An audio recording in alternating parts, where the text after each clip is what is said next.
আসসালামু আলাইকুম এভরিওয়ান, কেমন আছেন সবাই? আশা করি সবাই অনেক ভালো আছেন। আজ আমি চলে আসলাম ফিশ ফ্রাই নিয়ে।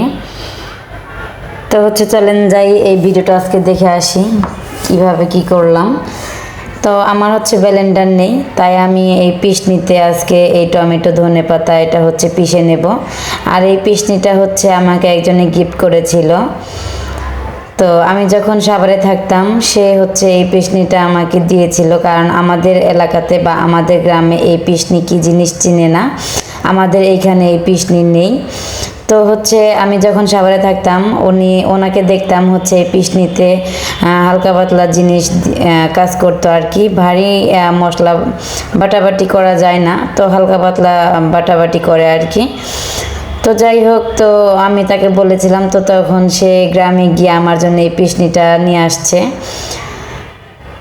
তো আমি এখানে টমেটো আর ধনেপাতা ভালো করে পিষে নেওয়ার পরে এখানে একে একে সব মশলাগুলো দিয়ে দিলাম। আদা রসুন জিরে বাটা, মরিচের গুঁড়া, ধনিয়ার গুঁড়া, হলুদের গুঁড়া, লবণ দিয়ে আমি এটা একটা চামিচ দিয়ে ভালো করে মাখিয়ে নিচ্ছি।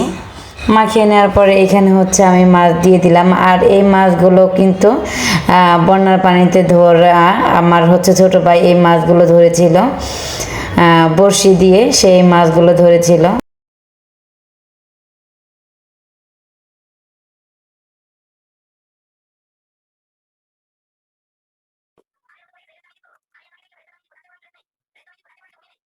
মেখে নিচ্ছি।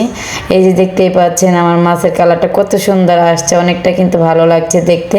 আমি হাত দিয়ে সব কিছু মানে মাছের ফাঁকে ফাঁকে আমি এই মশলাগুলো দিয়ে দিচ্ছি ভালো করে মেখে। এখন আমি চলে আসলাম চুলায়।